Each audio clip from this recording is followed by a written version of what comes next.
Hey guys, welcome to Tutorial Guru. Today I'll be showing you how to hide followers on your Facebook, and now let's dive right in. Now to hide followers on your Facebook account, first open up the Facebook app and make sure to be logged into the account on which you want to hide your followers. And at the top right corner of the screen you can see the three line icon with our small profile picture. Tap on it, and again on this page at the top right corner of the screen, just below the bell icon or just beside the magnifying glass icon, there is the settings icon or the gear icon. Tap on it and scroll down over here guys until you can find the followers and public content. Tap on it, and again you can see the second option where it says who can see your followers on your timeline.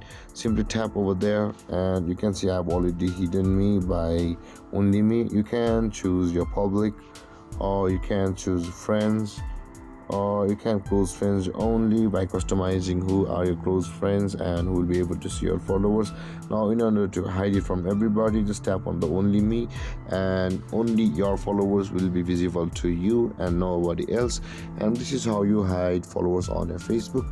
And if you have any confusions or questions regarding the topic, feel free to comment in the comment section below, and don't forget to like, subscribe and hit that bell icon for more videos. Thank you for watching guys. Peace.